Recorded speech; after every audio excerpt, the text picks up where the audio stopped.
Muy, pero muy bienvenidos a este nuevo culto dominical de un día hipercaluroso aquí en Buenos Aires, en Argentina.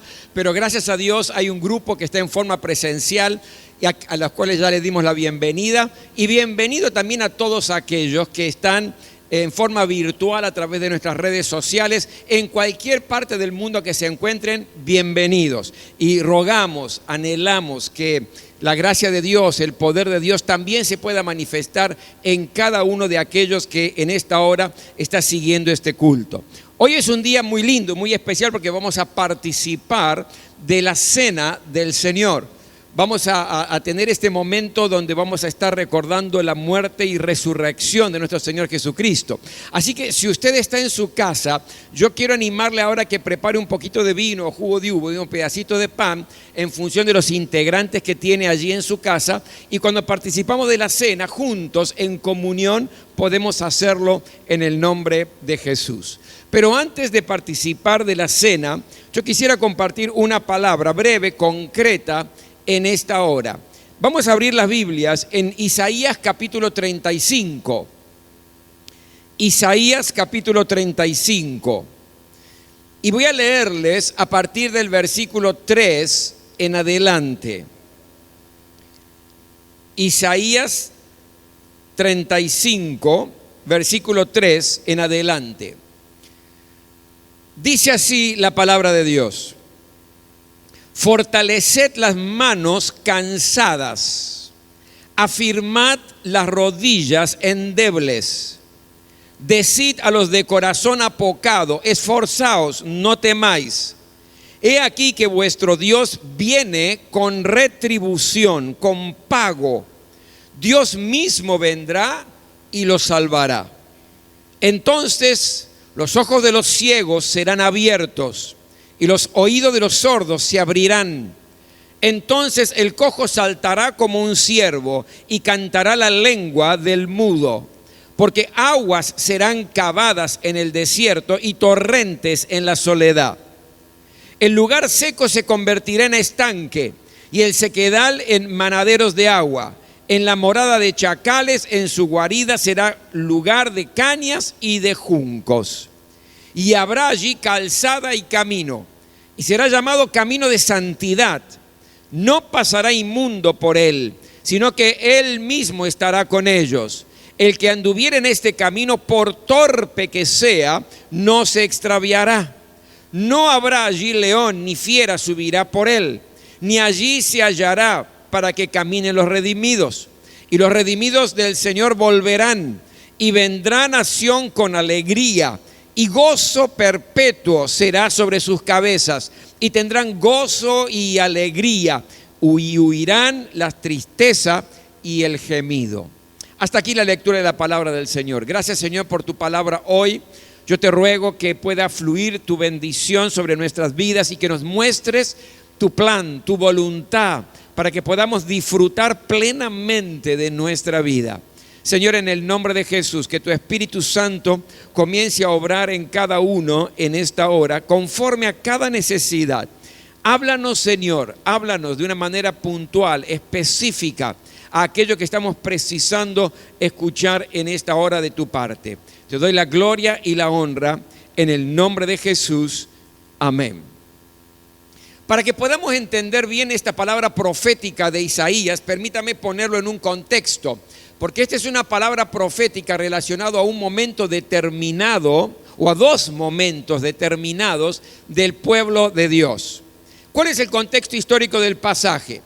Por un lado, aquí estamos en una esclavitud del pueblo de Dios bajo el imperio babilónico. Es decir, el pueblo de Israel, el pueblo de Dios, estaba padeciendo, estaba siendo esclavizado, estaba siendo maltratado por el imperio babilónico que lo había conquistado. Pero en el año 538 antes de Jesucristo, el rey Ciro, que era el rey de Persia, que había conquistado a los babilonios y por ende había conquistado a los babilónicos y también estaba bajo su cobertura el pueblo de Dios, dicta un decreto para que todo aquel del pueblo de Dios que quería regresar a Jerusalén, podía regresar a Jerusalén. Por lo tanto, el contexto histórico aquí es una palabra profética desde una esclavitud hacia un estado de verdadera libertad. Y yo creo que hay algo aquí que podemos aprender muy concreto y muy específico de parte de Dios para nuestras vidas. Aquí les decía, de una manera muy interesante, describe que el pueblo de Dios se encuentra en dos situaciones diferentes o en dos estados diferentes. El primer estado, el estado de esclavitud. ¿Cómo estaba el pueblo de Dios cuando eran esclavos de Babilonia? Y aquí habla palabras muy claves que nos describen cómo se sentían ellos cuando estaban esclavizados. Habla de soledad, habla de marchitarse, habla de resignación, de cansancio, de tristeza. Habla el pasaje sobre desánimo, enfermedades, peligros constantes, ataques que sufrían, ataques salvajes que sufría el pueblo de Dios. Era toda una descripción de cómo se sentía el pueblo de Dios en medio de la esclavitud que estaban padeciendo allí en Babilonia. Pero la segunda imagen que nos da esta palabra profética es un estado de libertad del pueblo de Dios. ¿Y cuándo se produce esta libertad? Cuando ellos salen de Babilonia, o mejor dicho, de Persia en ese tiempo, salen y van hacia Jerusalén. ¿Y de qué? ¿Cómo estaban ellos? ¿Cuál era su estado del alma? ¿Cómo era su estado espiritual? Allí nos habla de gozo perpetuo, nos habla de florecimiento, nos habla de una salud integral, porque dice que los ojos estaban abiertos, los oídos estaban abiertos, los cojos estaban andando y saltando, los mudos hablando y cantando. Por lo tanto, nos habla de que cuando estaban en Jerusalén, en el centro de la voluntad de Dios, en el lugar de la bendición, había salud integral.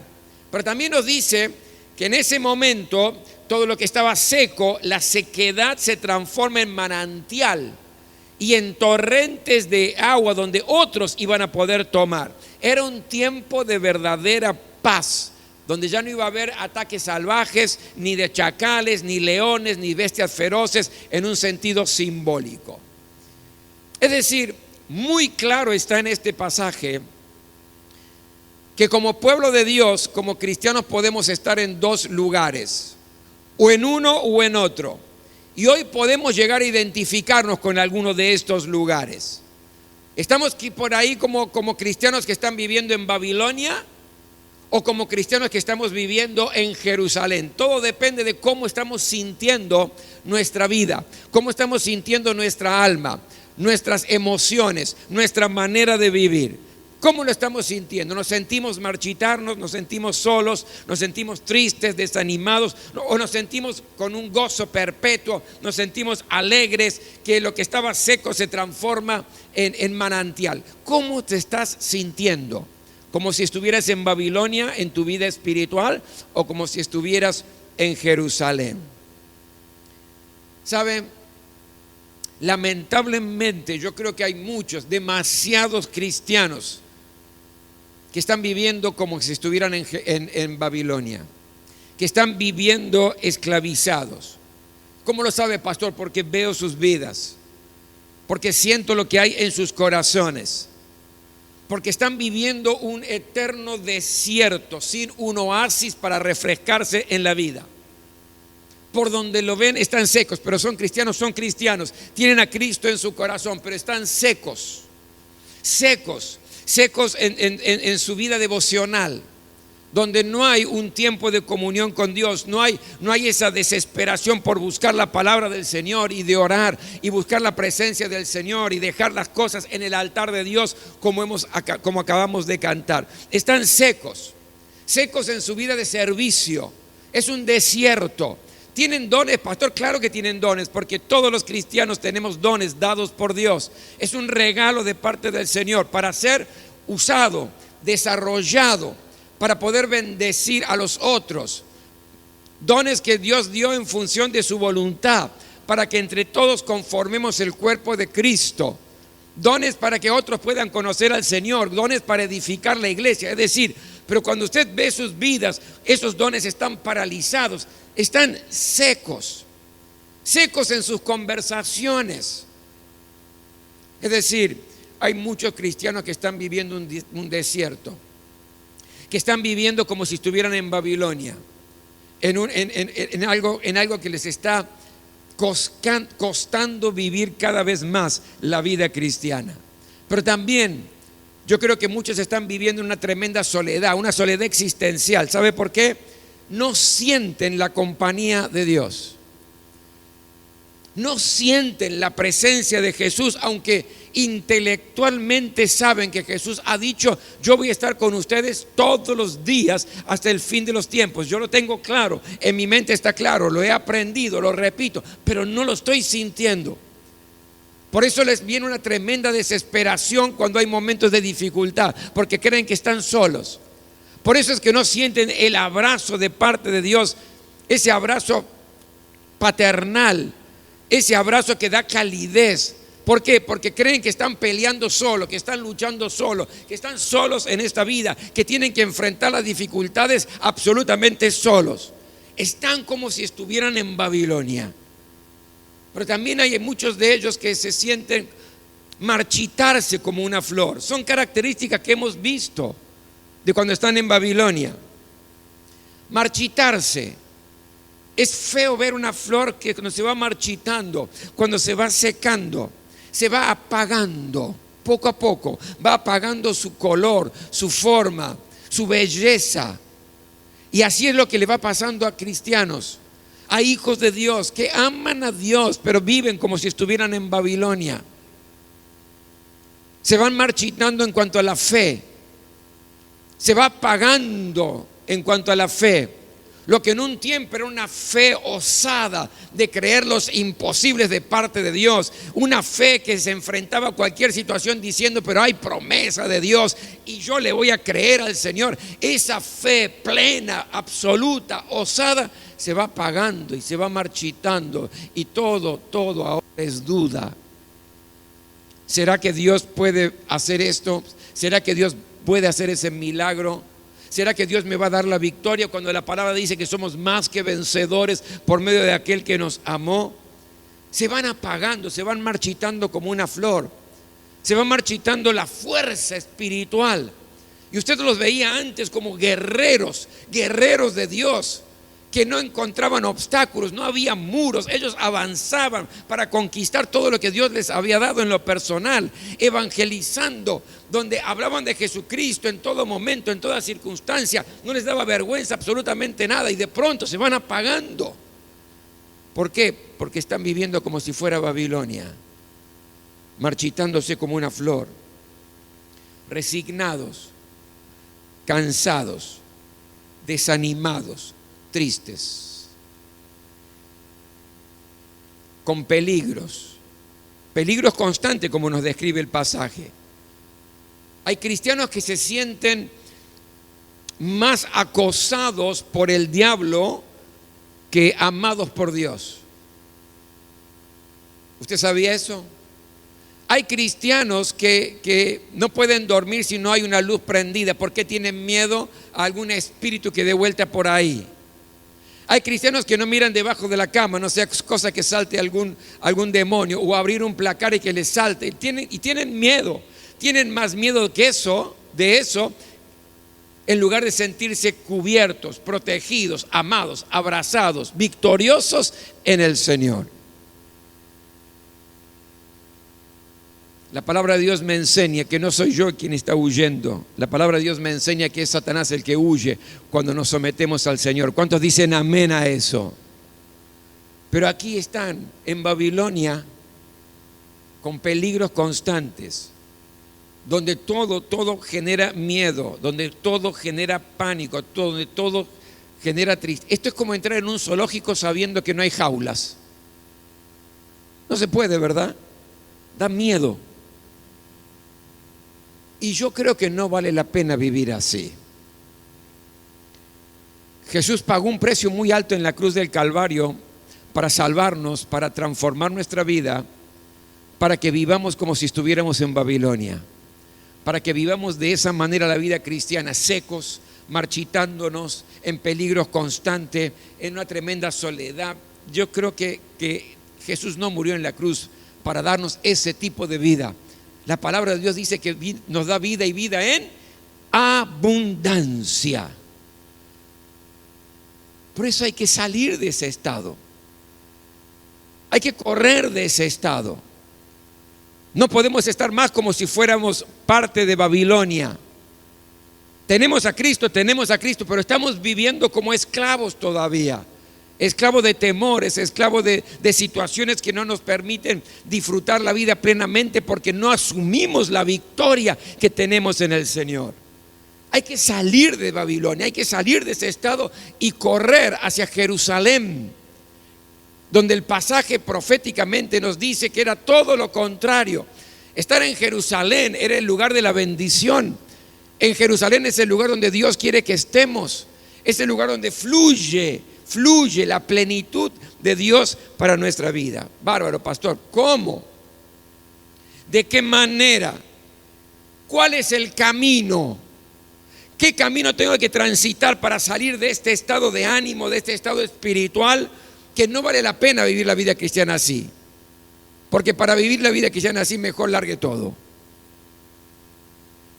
Entonces, ¿cómo salgo de esta Babilonia que estoy viviendo, de esta sequedad, de esta mediocridad espiritual? Porque me siento marchitar en lugar de florecer, porque no tengo fuerzas, me siento en los brazos caídos. ¿Cómo salgo? ¿Cuál es el camino? Mire qué tremendo, porque el pasaje profético nos da el camino que tenemos que transitar para poder llegar a la Jerusalén donde la bendición fluye. Y lo hemos leído. Mire, versículo 8. Habrá allí una calzada que será llamada camino de santidad.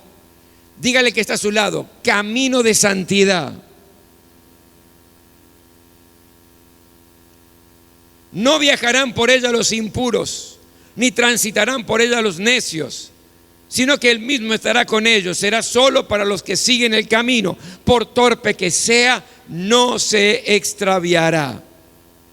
Aquí Dios está presentando en la misma profecía, está presentando cómo salir de Babilonia y cómo transitar el camino hacia la Jerusalén, hacia la bendición, hacia la vida cristiana que valga la pena ser vivida, hacia una vida cristiana que no tenga que ser una carga, sí, porque soy cristiano no puedo hacer esto, no, sino que sea un deleite, donde puedas tener realmente alegría, gozo de vivir la vida cristiana, de disfrutarla plenamente, esa vida que es una vida abundante. ¿Cuál es el camino? La santidad. El camino se llama camino de santidad. Y aquí me da alguna descripción que permítame simplemente nombrárselo. En primer lugar, esa palabra camino que está escrito aquí, en el hebreo que fue escrito el Antiguo Testamento, indica una particularidad. Es un camino alto, es un camino elevado, no es cualquier camino. La palabra camino aquí significa camino alto o camino elevado. ¿Qué significa esto? ¿De qué me sirve esto? Que el camino de santidad es un camino donde en realidad vivimos por encima de la media con relación a los valores, a los principios, a las éticas de este mundo. ¿Cuántos me entendieron? Digan amén. Es un camino elevado, no es el camino de este mundo. Es un camino donde vivimos en otro nivel, no por ser mejores, sino por querer vivir una vida más elevada, donde la mentira no es el pan cotidiano, sino que nos aferramos a la verdad, donde aunque la deshonestidad sea el factor común de todo el mundo, vivimos con honestidad, vivimos en otro nivel, el nivel que Dios quiere. El camino que tenemos que transitar es un nivel superior que le va a llamar la atención a los que no conocen a Jesucristo. Nos pueden llegar a llamar retrógrados por eso, como que no entendemos la vida del día de hoy. Estaba viendo cómo hoy se trata de bajar el camino de la santidad. Estaba viendo cómo en Alemania En Alemania ahora la iglesia acepta la bendición de los matrimonios gay y está diciendo, especialmente en el ámbito de la iglesia católica, que el Vaticano está retrasado en sus conceptos, que va a tener que ponerse en órbita. ¿Por qué? Porque si no, no se puede adaptar al mundo. Es decir, hay que adaptar al mundo, a los valores del mundo, a los principios del mundo, a la ética del mundo, que está gobernada por Satanás porque él es el príncipe de este mundo. Hay que adaptar los principios bíblicos, hay que bajar el camino. Usted me entiende, ¿verdad? Hay que bajar el nivel, y es todo lo contrario. Si queremos vivir la vida plena, abundante, la vida de victoria, como el Señor quiere que la vivamos, entonces el camino es alto, es elevado, y vivimos por encima de los valores de este mundo, de los principios de este mundo, de la ética de este mundo. Primero que yo veo aquí que es un camino elevado. Quiere salir de este estado de Babilonia a un estado de bendición, transite ese camino. El camino es un camino también de separación. ¿Qué significa de separación? Lo hemos leído recién aquí. Entre los redimidos y los inconversos. Hay un peaje para este camino. Y el peaje es que usted tenga a Jesús como el Salvador y Señor de su vida. Este es el peaje. Quien no pague ese peaje no puede transitar este camino, no puede ir hacia la bendición de Jerusalén. Por eso dice la palabra de Dios aquí, que los inmundos no podrán ir por ese lugar. Solamente los redimidos, los que hemos reconocido a Jesús como el Salvador y Señor de nuestra vida. Usted quiere disfrutar una vida de florecimiento, de paz, de alegría, una vida cristiana que valga la pena ser vivida. Primero tiene que tener a Cristo como el Salvador y Señor de su vida para que pueda transitar este camino hacia Jerusalén. Pero también es un camino que tiene guía. Él mismo estará, y está hablando de Jesucristo, está hablando de la guía del Espíritu Santo de Dios que nos guía y que nos conduce a toda verdad. Está hablando de la palabra del Señor, que es nuestro manual para vivir una vida cristiana plena, para conocer la voluntad de Dios y adaptar nuestra vida a la voluntad de Dios, siempre y cuando querramos vivir una vida realmente abundante en el Señor. Pero también es un camino para todos los tipos de redimidos. ¿Qué significa esto? Dice, aún los torpes, los simples, los que se equivocan, los que fallan, los que por ahí creen que no van a poder, no se van a extraviar. Gloria a Dios. Porque alguno puede decir, no, pero estos principios son muy altos, son muy elevados. A veces puedo y a veces no. A veces yo obedezco al Señor y a veces no lo estoy obedeciendo y soy consciente de eso. Soy muy simple en cuanto a eso. Soy torpe en cuanto a eso, porque sé que me estoy equivocando y permanezco en mi error y permanezco en mi equivocación. Es como que yo no puedo. Mi querido, cuando uno toma la decisión de tomar el camino de la santidad, aunque yo comience ese camino con torpeza, pero esté dispuesto a la corrección, esté dispuesto a elevar mi nivel de vida conforme a lo que la palabra de Dios me guía, obedeciendo al Señor, no me voy a extraviar, porque hay una decisión que he tomado. Voy a llegar allí a Jerusalén, voy a llegar al estado que valga la pena vivir la vida cristiana. Pero también es un camino donde hay que perseverar. Fortalezcan las manos débiles, afirmen las rodillas temblorosas, digan a los corazones temerosos, sean fuertes, no tengan miedo. Y aquí cuando habla de manos débiles, es manos dejaron de trabajar y de servir al Señor, se debilitaron. Cuando habla de rodillas fuertes o de rodillas endebles, rodillas que de alguna u otra manera dejaron de arrodillarse para orar y clamar al Señor. Y aquí nos habla de que si están las rodillas endebles hay que fortalecerlas, si están las manos débiles hay que fortalecerlas, si los corazones están temerosos hay que combatirlo y hacerlos fuertes sin temor. Porque ese es el camino de la santidad que me lleva a disfrutar la verdadera vida. Y describe, terminando en la profecía, describe cuáles son los resultados de transitar ese camino. Y mire qué interesante, el versículo 4 dice algo tremendo. Dice, Dios viene al encuentro y trae retribución y pago. ¡Wow! Dios sale a tu encuentro cuando tomaste la decisión de decir, no quiero más una vida cristiana mediocre, no quiero más una vida cristiana superficial, no quiero más una vida cristiana que me estoy marchitando con falta de fe, con falta de ganas de servir al Señor, poniendo 10,000 excusas siempre, porque las hay, para estar en el camino de Dios y servir con osadía.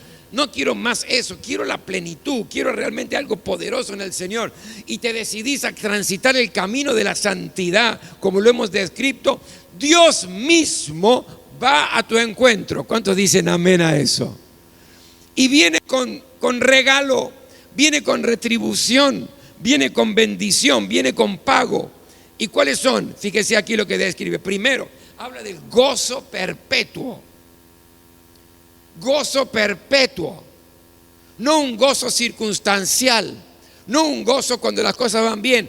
Dios te da un gozo perpetuo, constante, deseos de alabar a Dios en todo momento y en todas las circunstancias de tu vida.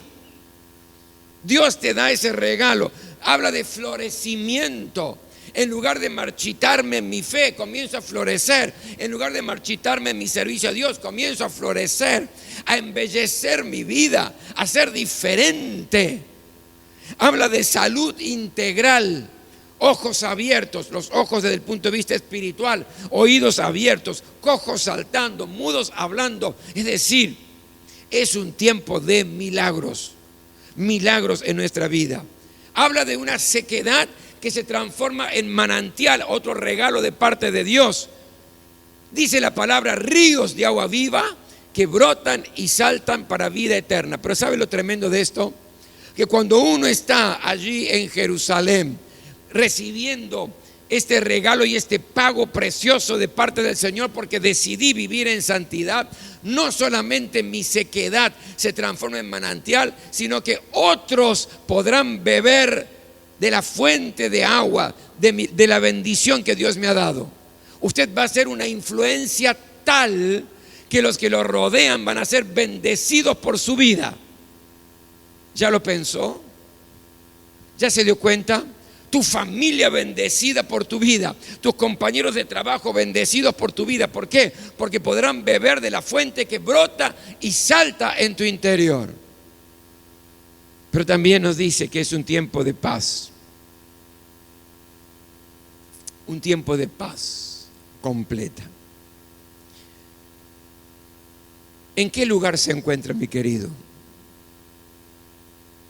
¿Estamos viviendo la vida cristiana como si estuviéramos en Babilonia? No es para autocondenarse, no, es todo lo contrario. Es para decir, sí, yo me estoy sintiendo de esta manera, pero no quiero más. No quiero más. Quiero ir por el camino hacia la Jerusalén. Quiero ir por el camino hacia la bendición. Quiero correr por el camino de la santidad para poder disfrutar toda la retribución, el pago que acabamos de describir que Dios tiene para nuestra vida. Esta es una decisión muy personal, porque cada uno sabe dónde está. Cada uno sabe cómo se encuentra en su vida espiritual. Si está funcionando en piloto automático o está medio trabado, está medio estancado, como que tiene muchas ganas y muchos deseos de arrancar, pero nunca arranca. O realmente está disfrutando la vida y le dice, yo quiero más, Señor, quiero más todavía, quiero más, porque sos fuente inagotable de bendición para mi vida. Esta es una decisión, sabe, que cada uno de nosotros hoy tiene que tomar. Pero hay un solo camino, camino de santidad, camino de santidad. Y te va a llevar a un encuentro poderoso con el Señor, donde la bendición solamente fluye para tu vida y para los que te rodean. Nos ponemos todos de pie, por favor.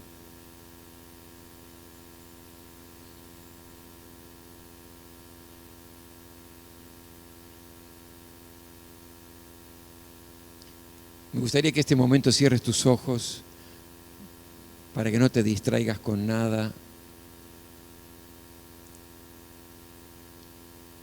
y que puedas tomar esta palabra y decir, Señor, ¿qué de todo esto es para mí? ¿Qué es lo que necesito en mi vida, Señor, para disfrutarla plenamente, para vivirla en abundancia? ¿Qué necesito de todo esto, Señor? Y si estás dispuesto, mi querido, a decir, Señor, quiero transitar este camino de santidad, porque necesito tener este gozo perpetuo, florecer nuevamente, que esto que está seco en mi vida se transforme en manantial, disfrutar una paz plena. Yo lo necesito, Señor. Quiero que se lo digas a Él en esta hora. Ten este momento de oración. Aleluya. Yo recibí del Señor lo mismo que les transmití a ustedes, que el Señor Jesús, la noche en que fue traicionado, tomó pan y después de dar gracias lo partió y dijo, este pan es mi cuerpo que por ustedes entrego, hagan esto en memoria de mí. De la misma manera, después de cenar, tomó la copa y dijo, esta copa es el nuevo pacto en mi sangre, hagan esto cada vez que beban de ella en memoria de mí. Este es un tiempo donde celebramos la muerte y resurrección de nuestro Señor Jesucristo a través de la cena del Señor.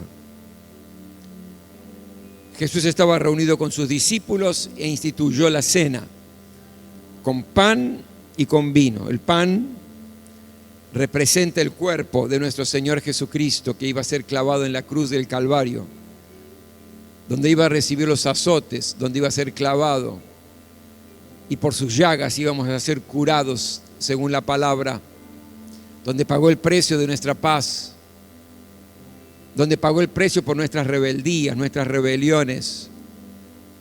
Es decir, hay un poder vigente en el cuerpo del Señor. Pero también luego tomó la copa de vino que representa su sangre que iba a ser derramada. Esa sangre que Jesús derramó en la cruz del Calvario es la sangre que nos perdona, que nos limpia, que libera nuestra conciencia de obras muertas, de culpa, cuando nos arrepentimos en la presencia de nuestro Dios. Y cuando participamos de la cena hay un poder vigente que tenemos que apropiarnos. Si usted está enfermo, en el nombre de Jesús declare sanidad sobre su cuerpo. Si hay una revolución interior y falta de paz, declare que la paz de Dios inunda su corazón en esta hora de una manera sobrenatural. Si hay rebeldía o rebelión, dígale, Señor, dame un corazón dócil para honrarte, para obedecerte. Es decir, vea el poder vigente y aprópiese de la promesa del Señor sobre nuestras vidas. ¿Quiénes pueden participar de la cena? Aquellos que tienen a Cristo como Salvador y Señor de sus vidas. Si usted todavía nunca tomó esta decisión, quizás esta es la tarde, la noche que Dios preparó para que pases de muerte a vida, para que empieces a disfrutar una vida diferente, una vida plena, una vida abundante, una vida perdonado por el Señor, pero una vida también que vale la pena ser vivida. La vida que Dios da cuando está con nosotros. Cierren sus ojos un instante. Señor, en el nombre de Jesús, obra en el poder de tu Espíritu Santo en esta hora. Así con los ojos cerrados, si hay alguien que todavía hoy no ha tomado esta decisión de aceptar a Jesús como Salvador y Señor de su vida y lo necesita porque ya está cansado, cansada de la lucha, de ser derrotado, de no tener paz en el corazón y necesita que Dios obre poderosamente con su salvación, solamente quiero que levantes una de tus manos porque vamos a orar por vos. ¿Hay alguien hoy aquí que quiere recibir a Jesús como Salvador y Señor de su vida? Si lo hay, solamente levanta una de tus manos en esta hora para que podamos orar por tu vida. Jesús tomó pan, dio gracias, lo partió y dijo: este es mi cuerpo que por ustedes entrego. Hagan esto en memoria de mí. Participamos del pan.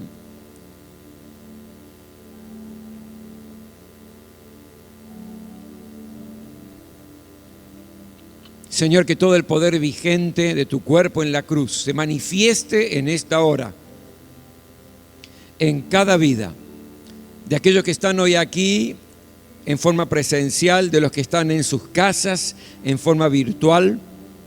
Obra, Señor, sanando al enfermo, inundando de paz los corazones y dando docilidad para obedecerte, quitando toda rebeldía y rebelión de nuestro interior. Hazlo, Señor.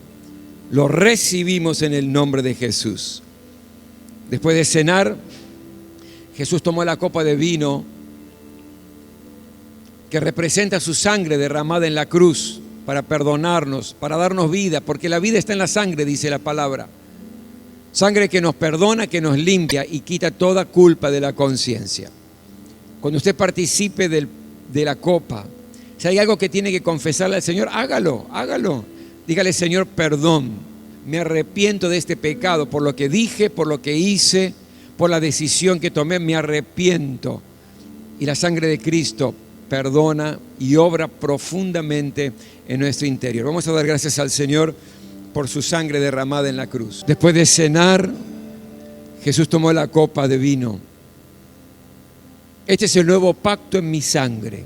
Hagan esto en memoria de mí. Participamos.